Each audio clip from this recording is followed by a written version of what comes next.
শেখ হাসিনার বক্তব্য প্রচার নিয়ে কিছু গণমাধ্যমকে সতর্ক করেছেন অন্তর্বর্তী সরকার। অন্তর্বর্তী সরকারের প্রেস উইং এই বিবৃতিতে এই সতর্কতা জানিয়েছেন। ওই বিবৃতিতে বলা হয়, এই ধরনের কার্যকলাপ সন্ত্রাস বিরোধী আইন 2009 এর আওতায় গুরুতর লঙ্ঘন। শেখ হাসিনার বক্তব্যকে ভবিষ্যতে প্রকাশ করলে তাৎক্ষণিক আইনি ব্যবস্থা নেওয়া হবে।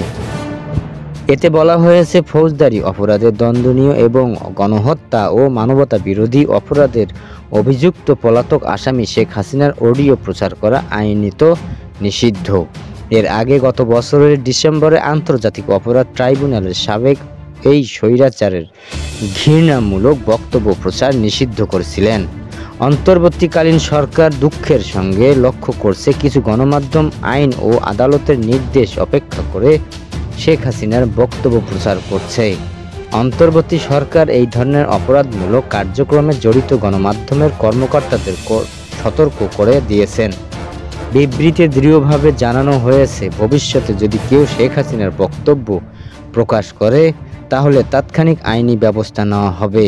বিবৃতিতে উল্লেখ করা হয়েছে, জুলাই গণঅভ্যুত্থান সময় শত শত শান্তিপূর্ণ বিক্ষোভকারীকে হত্যার নির্দেশ দেওয়ার মতো গুরুতর অভিযোগের পর শেখ হাসিনা বাংলাদেশ থেকে পালিয়ে গেছেন। আন্তর্জাতিক অপরাধ ট্রাইব্যুনাল তাকে দোষী সাব্যস্ত করেছে এবং বর্তমানে তিনি মানবতা বিরোধী অপরাধের অভিযোগে বিচারাধীন। বাংলাদেশের আইন অনুযায়ী আওয়ামী লীগের কার্যক্রম নিষিদ্ধ করা হয়েছে এবং সন্ত্রাস বিরোধী আইন 2009 অনুসারে যারা এই দলের নেতাদের কার্যকলাপ বা বক্তব্য প্রকাশ ও সম্প্রচার করবে তাদের বিরুদ্ধে আইনি ব্যবস্থা নেওয়ার বিধান রয়েছে। বিবৃতিতে বলা হয়েছে, প্রধান উপদেষ্টা অধ্যাপক ডক্টর মোহাম্মদ ইউনূসের নেতৃত্বে অন্তর্বর্তীকালীন সরকারের ন্যায় বিচার, জবাবদিহি ও গণতান্ত্রিক অখণ্ডতার উপরে ভিত্তি করে বাংলাদেশকে ভবিষ্যতের দিকে পরিচালিত করতে কাজ করছে। বাংলাদেশ জনগণ এখনও সত্যিকার অর্থে অবাধ সুষ্ঠু নির্বাচনের জন্য প্রস্তুতি নিচ্ছে।